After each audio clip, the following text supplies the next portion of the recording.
மலரடி பள்ளி சரணமென்றும் மலரடி பள்ளி கவியை தவிக்க விடாய் அருணமிதையா சரணமென்றும் மலரடி பள்ளி கவியை தவிக்க விடாய் அருணமிதையா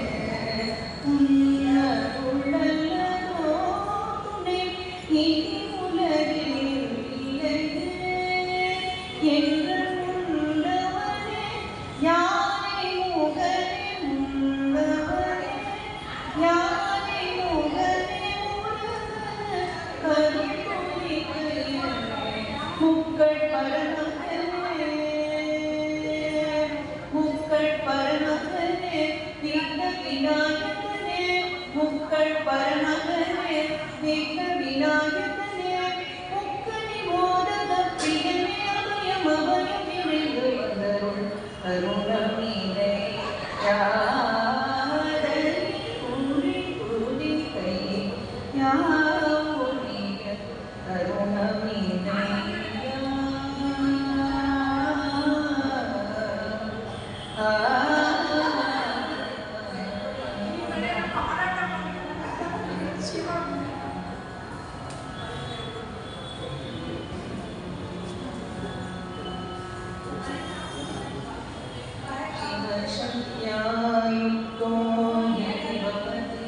शब्द प्रभवितुं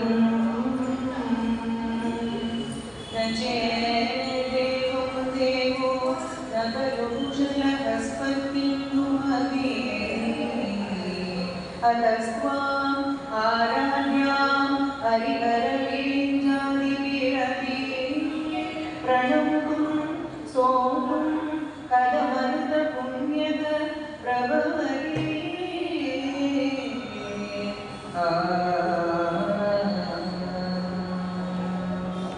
जननी जननी जगमी यगमी जननी जननी जगमी यगमी जगपा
பஞ்சபூதங்களும் சன்மார்க்கங்களும் சப்தகீதங்களும் சதுர்வேதங்களும் பஞ்சபூதங்களும் சன்மார்க்கங்களும் சப்தகீதங்களும் அஷ்டயோகங்களும் நவஞாகங்களும் தொழும் பூங்கழலே மலைமாமகளே தொழும் பூங்கழலே மலைமாமகளே அலைமாமகளே கலைமாமகளே அலைமாமகளே கலைமாமகளே ஜனனி ஜனனி ஜனனி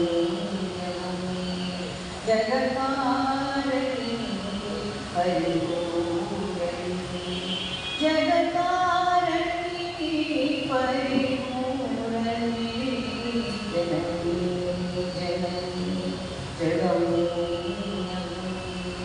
ஸ்வர்ணேயுடன் ஸ்வயமாகி வந்த நிகழ்வூபினியே மூகாம்பிகையே ஸ்வர்ணேயுடன் ஸ்வயமாகி வந்த நிகழ்வூபினியே மூகாம்பிகையே பல கோத்திரங்கள் சர்வசாஸ்திரங்கள் படித்தேற்றுவதும் மணிநேத்திரங்கள் சக்தி பீட்டம் நீ சர்வமோட்சம் நீ சக்தி பீட்டம் நீ சர்வமோட்சம் நீ ஜனனி ஜனனி ஜகமே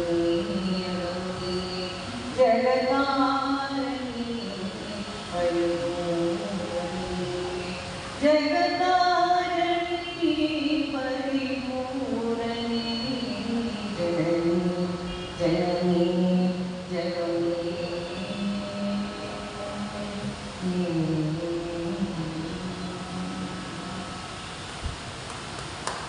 அனைவருக்கும் வணக்கம். எல்லாம் வல்ல பரம்பொருளான பராசக்தியை பற்றி இன்று பேசக்கூடிய ஒரு நல்வாய்ப்பு கொடுத்ததற்கு திரு சபாபதி சார் அவர்களே நம்மால நன்றி சொல்லிக் கொள்கிறேன். இங்கே இருக்கும் இந்த மடத்தில் பேசுவதற்கு ஒரு கொடுப்பனை வேண்டும் என்று அவர் இங்கே சொல்லியிருக்கிறார். ரொம்ப பழமையான இந்த மடத்தில் எனது இரண்டாவது உபன்யாசம் இது. வங்கியில் பணிபுரிந்து கொண்டிருக்கிறேன். இப்பொழுது ஓய்வு டிஆர்எஸ் வாங்கி கொண்டு இப்பொழுது நான் இந்த ஆன்மீக தேர்வுடைய பேச ஆசைப்படுகிறேன். தேவியும் நவராத்திரியும் என்ற தலைப்பில் இன்று பேசக்கூடியது வந்து நவராத்திரி சமயத்தில் நல்ல நாள். வருஷத்தில் 4 நவராத்திரி உண்டு. அமாவாசை குண்டு வரும் பிரதமர். அந்த பிரதமை திதியிலிருந்து நவராத்திரி அப்படி பார்த்தா மாதமே வந்து நம்மளுக்கு இந்த அமாவாசை முடிஞ்சு வரும் இல்லையா? 15 நாள் பௌர்ணமிக்கு அப்புறம் அது வரும். மாதம் நவராத்திரி கொண்டாடுபவர்களும் உண்டு. அதாவது அம்பிகையே தன்னுடைய வாழ்நாளில் மிக குறிக்கோளாக கொண்டு உபாசிப்பவர்களுக்கு பேர் சாக்த உபாசகர்கள் என்று பெயர். அந்த சாக்த உபாசகர்கள் அவர்கள் மந்திர தீட்சை எடுத்துக் கொள்வார்கள். அந்த மந்திர தீட்சை எடுப்பவர்கள் எல்லாம் மாதமே அந்த நவராத்திரி மாதிரி கொண்டாடுவார்கள். ஆனால் நவராத்திரி என்பதை 9வது நாள் கொண்டாடாமல் 17 நாட்கள் அவர்கள் பூஜை செய்வார்கள். அது அவர்கள் அதற்கு பேர் புதிய நவராத்திரி என்று, அதாவது ரகசிய நவராத்திரி. எல்லோரும் வந்து இப்போ வாழ்க்கையில் பலவித இன்னல்களையும் நாம் பார்க்கலாம். இப்பொழுதெல்லாம் வந்து இந்த கொரோனா காலத்துக்கு அப்புறம் நமக்கு வந்து இன்னல்கள் வந்து என்னென்னு சொல்ல முடியாது. அன்றன்று வாழ்க்கை நடத்துவதே பெரும்பாடாக இருக்கிறது. அதற்கு முன்பு இந்த மாதிரி ஒரு உபாதங்கிறது எதுவுமே விளைந்தது கிடையாது. புரட்டாசியும் பங்குனியும் வந்து யம தர்மராஜனுடைய கோரை பட்டணம். புரட்டாசியும் பங்குனி நம்ம புரிஞ்சுக்கணும். பங்குனி வந்து பங்குனி மாத அமாவாசைக்கு பிறகு ஒரு 17 நாட்கள், ஒரு 9 நாட்கள் வந்து ஸ்ரீராமநவமி அப்போ தான் வரும். அப்போ வந்து நம்ம வசந்த நவராத்திரின்னு சொல்லுவோம். புரட்டாசிக்கு அப்புறம் வர 9 நாட்கள் வந்து சாரதா நவராத்திரி. 4 நவராத்திரின்னு சொன்னேன். தை மாத அமாவாசைக்கு பிறகு வர 9 நாட்கள் அந்த நவராத்திரிக்கு பேர் தேவியோட மாத்தங்கி நவராத்திரி. அதாவது ராஜமாதத்துக்கு சாத்தா ராஜமாதத்துக்கு வந்து மீனாட்சி கோயிலில் உதவியில் உட்கார்ந்து இருக்காங்க. அவதான் வந்து மாத்தங்கி ராஜமாதங்கி. அவள் வெளிப்படையாக பார்க்கும்போது அவர் மீனாட்சியாக இருக்கா, ஸ்ரீலட்சுமி இருக்காங்க. ராஜமாதங்கி அவளுக்காக பிரார்த்தனை பண்ணுறது வந்து குழந்தைகளுக்கு படிப்பு நல்லா வரும். நிறைய பேருக்கு அது தெரியாது. தை மாதம் அம்மாவுக்கு முடிந்த உடனே நவராத்திரியை ஆரம்பிச்சு